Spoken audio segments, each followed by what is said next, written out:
Hello and welcome to the Buddy Bison Talk Show, where today we are going to be talking about my travel binder here right behind me. And here's Buddy Bison. I got him in one of my ranger letters, which I will explain to you in a moment. And yeah, this is Mr. Buddy Bison, and we're going to be going over this binder here. Travel binders, you can see. So first, to inform you, there's this program with junior rangers or anybody, doesn't matter how old you are, and you color in this ranger called a flat ranger, and you send it off to national parks in a letter asking questions. And the cool thing is, I'm gonna get to that, the national parks will send you stuff back, and what they send back is what I collect and what I'm going to show you in this binder today. Now, I've collected over 50 letters and I've created several binders, and I can't carry around 4 3-inch to 4-inch binders. It's just way too much to do. So I made this travel binder here, where I took all my favorite letters that I got back, and some, if I couldn't put in a full letter in there, I'd take in brochures, postcards, junior ranger book, maybe guides. I'll put them in this binder, and yeah, that's it. And so we are going to go inside this binder and see what's inside. So the first thing we are going to do with Mr. Buddy Bison here is open up the travel binder. So it's a nice sturdy binder, and I've already unzipped it, but you open it up and you see 2 sides at first, and this side has all my letters and such, and this side has like my pencils and guides and such like that. So we are going to be focusing on this side right now. And the first thing you're going to see is this cute cactus notebook. Nice little cactus here. It says, "Let's hug." Real cute. I use this to write my letters. Excuse me. And right now I'm currently working on a letter to Pinnacles National Park. So that is really cool. And then next here is, you know how there was a total solar eclipse this year. I was driving down there to watch the eclipse, and I saw on the Junior Ranger website this book, and I downloaded it and printed it up and filled it out, and yeah, that was really cool too, getting a badge in the mail.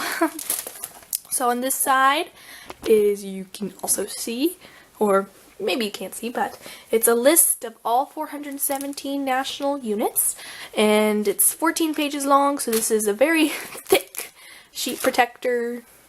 And yeah, I use this to decide parks that I might want to write to, and so that's cool. Then focusing back over here. So for web rangers, there's this website that you can go to, and I'm pretty sure it's right there. You can't see that. There we go. And it's the Web Ranger website. And yeah, and if you go to Web Rangers, you do all the activities, they will send you a badge. And I have 4 badges and 4 letters, so I started just throwing them away because they're all the same letter. But I kept these 2 in my travel binder just for, people want to see, what do you get? So, yeah. Then next here you see a red tab divider, and it's, if you can see that, it says Channel Islands National Park. This is the first national park in my travel binder, and in between every letter I have a tab divider. So you'll never see 2 letters from different national parks under one tab divider. So yeah, Channel Islands National Park, and you go inside and you see this letter here. And because it's a 3-page long letter, I'm not going to read you the whole thing. I'm going to read you the first paragraph and all the way over here, the last paragraph. So let's go back here. And before we get started, if you notice, right there is the ranger at the visitor center holding my flat ranger. So I always like it cool when they send a picture, because they're not just inserting your name in a letter, which is still cool to get a letter, but it seems a little more personalized. And down here is a map of the Channel Islands National Park, and the 5 islands that are in it, and visitor center, and that's really cool. So I like looking at those too. So here's what the letter says, or this first paragraph. Dear Ruby, hi, my name is Aaron Edgell, and I am a park ranger, and I work here at the Channel Islands National Park, and I am delighted that you wrote to us wanting to become a park ranger. I was happy to meet your flat ranger Debbie, and I took her around the park and our visitor center. She saw the islands off in the distance, watched our fish swim in the aquarium, and even went on one of our park boats. We hope that the information we provided you will inspire you to want to learn more about our national parks. We have provided you our park newsletter, which covers a vast majority of information about the Channel Islands National Park, our park map, and a few bookmarks about the Channel Islands Live and keeping our ocean clean. Hopefully I'll be able to answer all of your questions. So she individually answered all of my questions with some cool pictures and all of that, so that was cool. Then on the last paragraph, which is a bit important, stamp down there, signature, so this is the last area, it says, "We wish you the best of luck. If you complete the Junior Ranger booklet, feel free to mail it back to us for a Junior Ranger badge. If you have any questions that you need to be answered, feel free to contact us and we'll be more than happy to answer your questions. Sincerely, Aaron Edgell, Park Guide." So if you turn the page, over here is just a little pamphlet thing, I don't know, and it just gives information on the website and find your park. And over here is the Junior Ranger booklet she was talking about. I did complete it, I did send it back to them, and I did get a badge. And if you let me open my vest for just a second where I store all my badges, I will pull it out. There you go. This is the badge I earned. I didn't even ever go to the park, so that's always really cool to get a badge in the mail. And so, yeah. So flip the sheet protector. And on this side, there's a Junior Ranger sticker, a couple of passport stamps, including a Centennial one, which I always find cool because, you know, it's specially designed for that 1 year. And then here is a National Park Service ranger hat history, and they sent me like a paper ranger hat. I'll show you because it's all the way back here at the back of my thing. And so, but it just gives a brief history of the park ranger hat, which is that iconic hat. And then here is a park brochure, or the map she was talking about. And I always like looking at those because they've got cool pictures, graphs, and those are always so cool to look at. And if we turn the page, we see here the 2 bookmarks she sent me, the Channel Islands Live one and Keeping Our Oceans Clean. I highly suggest that you go to the Channel Islands website and watch Channel Islands Live. It's really cool. You can go underwater, watch webcams, and it's really cool. So then here, when I sent them my Junior Ranger book, they came back with another letter from Ranger Drew. Over here, another bookmark and another sticker. So that was cool to get that back. And then you see here a new tab divider, which means that there is going to be a new letter. So if you can't read that right there, it says Jewel Cave, and this is a letter from Jewel Cave National Monument in South Dakota. So this is mostly just information on the park, answering my questions. It's a 2-page long letter, but at the back, I'm going to read you the last paragraph. Once again, thank you for your interest in Jewel Cave National Monument. Our goal is to educate the public towards the significance of the cave resources by offering an assortment of visitor experiences. We hope that you'll be able to participate in a cave tour, a service program, or special events, or simply experience the surface resources through your own guided nature hike. Whatever the case, I hope the monument intrigues your sense and wonder and causes you to appreciate the efforts of the National Park Service.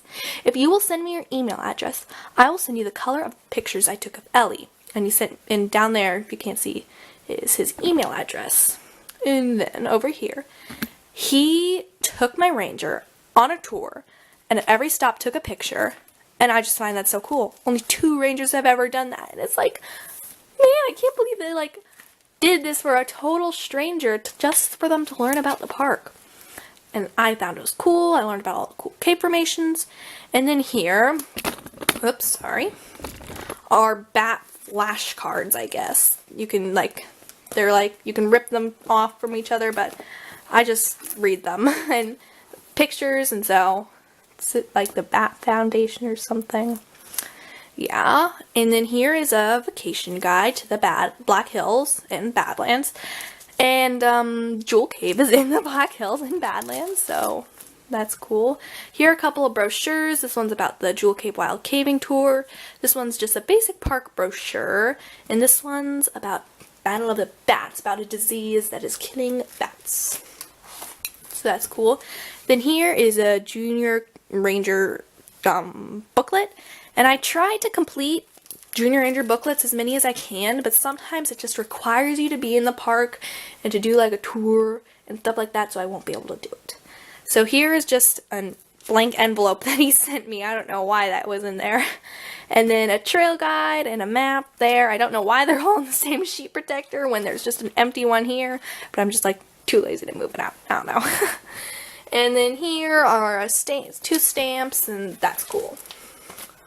And so here you see another tab divider. Yay! So let's move on to our next park. This is the second park I ever wrote to. It's Theodore Roosevelt National Park, and if I can turn the page. So here's a nice letter, and then I'll read that to you because it's a bit shorter, 3 paragraphs only, so it's not that long, and it's very informative. Hi, Ruby. Thank you for sending Claire to visit us. She had lots of fun playing in Theodore Roosevelt's cabin, watching herds of bison and horses roam free, and playing in the Little Missouri River. She also saw prairie dogs, badgers, coyotes, bald eagles, bighorn sheep, elk, rattlesnakes, and even mountain lions. Those are some of the animals that live here. To answer your questions, our park is not too big, but not too small either. It is about 72,000 acres, but that's spread out over 3 different units. There's a north unit, a south unit, and an Elkhorn unit. They are all an hour drive apart. We only became a national park in the 1970s, which is a long time after Theodore Roosevelt died. But when he was president from 1901 to 1909, he protected many national parks and monuments. That is why our park is named after him, because the North Dakota Badlands were his favorite places in the whole world when he was alive. He was a really important president for loving and protecting nature.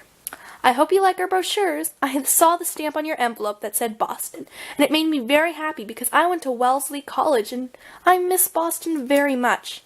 The Badlands are quite different from New England, but still a beautiful place to live too. We all hope you and your family can come visit us someday. Sincerely, the Rangers of Theodore Roosevelt National Park, with a little smiley face down there. So she sent me lots of brochures. Straighten that out. So there are 3 main parks in North Dakota. Theodore Roosevelt National Park, that's the one I wrote to. Knife River and Indian Villages, it's like National Historic Site. And then another one way back here, Fort Union Trading Post. She sent me 2 more little pamphlets, one about the Maltese Cross Cabin and one about just the park in general. And national parks in the Midwest, and this brochure actually helped me decide where to send my letters to other parks, so that was cool. And then here, Fort Union Trading Post, and it's another park. The park news guide, and as you can see, this is my old one, and where's the date? Summer 2015 to winter 2016, so it's a little bit out of date, but still cool all the same. So here, another national park similar or related to Theodore Roosevelt, and it's Sagamore Hill. And again, another short letter, so I'm just going to read the whole thing to you. Dear Ruby, thank you for your interest in Sagamore Hill National Historic Site in the National Park Service. We are so thrilled to hear that you want to become a park ranger. Now on to your questions. Firstly, the house is a Queen Anne Victorian-style home with 23 rooms and 3 floors. The park is 83 acres and the house is located on a hill. Sagamore is a Native American term meaning chieftain. After Theodore Roosevelt's wife, Edith, passed away in 1948, the ownership of the home goes to the 3 surviving children. The children then sell the park to the Theodore Roosevelt Association in the 1950s, and it becomes a national park site in 1962. Theodore Roosevelt hires the architectural firm Lamb and Rich to design the house, and construction begins in 1884 and is completed in 1885. The property was used for farming there, and still many farms are related, and still many farm-related structures are standing today, including a chicken coop and a barn. A unique fact that I tell about Theodore Roosevelt is he's the first president to fly on a plane and the first president to be protected by the Secret Service. As far as your sister's questions, Roosevelt loved animals and was constantly reading and learning about animals. I've included brochures and a Junior Ranger book. Please answer the questions and send the book back to us, and we will gladly send you a Junior Ranger badge and certificate. Thank you again for reaching out to us with all of your thoughtful questions. Sincerely, John Fetter, SCA, Centennial Ambassador, Sagamore Hill National Historic Site. There's a stamp there. He sent me back my letter, a park audio guide. If I dial this number, I'll be able to audio guide or something. Some brochures. And he did send me a park brochure. It's just, I think he did this by accident. He sent it to me in Spanish. And so that's really cool. I can just look up the park brochure on their website. But, park brochure in Spanish. And so I totally, 110 gillion% have completed this book if it wasn't a museum history hunt. Which means I have to be in the museum in order to complete it. So, yeah. Wait, do you see this? It is another tab divider, which means another letter. So, here's Acadia National Park. This was actually one of my earlier letters, and the letter that fastest responded to me. November 10th, 2016. Cool stamp. And if you notice here, there's my ranger right there. Okay. Dear Ruby, thank you for sharing Felicity with us this week. She and I had multiple adventures in hopes of answering your questions. We found many of the fauna animals here in Acadia National Park. We saw deer, porcupines, and when we went out to the coastline, Felicity saw a seal. We didn't see any bears or moose, however, because they are actually uncommon here in Acadia. Next, we went to the carriage roads in search of plants. Blueberry bushes, huckleberry bushes, wintergreen, and interrupted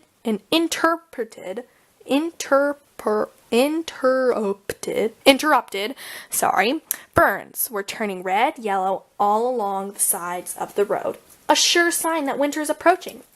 No berries remain, but it was there Felicity and I first started to talk about the history of Acadia. Did you know Acadia is one of the first national parks on the East Coast? Acadia became a national monument in 1916, and back then it was actually called Sieur de Mont National Monument.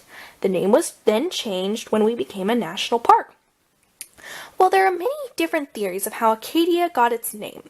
My favorite theory includes the native peoples of Maine. Sorry if I'm pronouncing this wrong. Mi'kmaq called this island Acadie, meaning the place. When the French began exploring the area, they adopted the term, calling this region l'Acadie, which then became a national park. We wanted to honor both our native and French heritages, so in 1929 we officially adopted the name Acadia. I hope you and Felicity have many more adventures together. Cheers! Interpretive Ranger, Maquette McCormack. And unfortunately, Ranger Felicity and I did not have any more adventures together. On my next letter, she decided to sadly stay at Hot Springs National Park. So, flip the page. And here I've got two really cool brochures from Acadia. I literally, these brochures were so interesting. I read the whole thing through. But unfortunately, this video would be way too long if I read you both brochures. And here's a Centennial Ranger book that they sent me. And if you see in tiny letters down here, it says, if you're not in the park to receive your prizes, visit this website. So I completed the book, I emailed the park, and I got a Centennial Ranger badge back. And I will show it to you right here and now. And this is it. Really shiny. I am an Acadia Centennial Junior Ranger. This is really cool. And then with that, this is the envelope that came in the email I got responded. A sticker and two temporary Centennial tattoos. I have not used any of them yet. That's the letter that they sent me my badge in and such. So here is another letter. It's from Denali National Park and Preserve in Alaska. This is a longer letter, so I'm not going to read you the letter, but yeah, it's really cool. And she sent me 2 sheets of pictures with me and Flat Ranger Alice. And I always find it's cool when they send pictures. And they sent me a Centennial activity book. Centennial Activity book, and a sticker and a couple of brochures. I find those always very fascinating. A couple of pamphlets about various topics. Oops, skipped one. One about dinosaurs, one about glaciers, one about bears, and one, oh, I always love it when parks send me this. Only 2 parks have, excuse me, these things are not attached right here. And I always love it when parks send me these because it just gives me so much more facts about the park than like before. They gave me a nice introduction, and back here they gave me a little interview of what it's like to be a ranger in Denali National Park and Preserve. Why aren't any of these connected? This is like a weird mystery to me, guys. Okay. There. We'll just take this off. A park guide, and this is the only one that's had a word search in it. It had a word search and an actual crossword puzzle in it, like it's an actual park newspaper, which I found was like so awesome that like I completed it all. I did it. Ow. Anyway, there is that. And we are moving on to Mount Rainier National Park. And this one's so cute. She sent me a nice little letter. And on this side, I always found this like so cute. She was at Mount Rainier National Park. There's her with my ranger. And she made, if you can see that there, a little snowman with my ranger. It's just like so cute. And here's a little fox, and if you can see there's a porcupine camouflaging in the bush. Like never stay in place, but they are 2 like sparkly centennial tattoos. Here's a nice brochure, and here is the envelope. I only include the envelopes if they are small like that. Then here, this doesn't look like there's a tab divider, but there is. It's clear. The next 3 are like clear tab dividers. So this is my letter to Devil's Tower National Park. It's a bit long, so I'm not going to read it. But turn the page, another Centennial Activity book. Some brochures that I found those ones really fascinating. Some stamps, including a Centennial one, cool Devil's Tower one. And then here, a Junior Ranger book. I'm working on completing it. I'm doing some research because I have to be in the park, so I'm gonna actually try to complete that one. Then here, again, clear thing. It says Grand Teton. And here's a nice long letter to Grand Teton National Park, so I'm not gonna read that to you, but they sent me a really cool picture with Ranger Gertrude at the park. And then here is a Junior Ranger book at Grand Teton. Flip the page, they sent me back my letter. So this is what a full letter that I write would normally look like. With not that tear on the end, I normally don't have that. Then here's like the envelope. This is like one of only 2 parks that hasn't sent me the letter in an envelope. It's like something like folded up. And so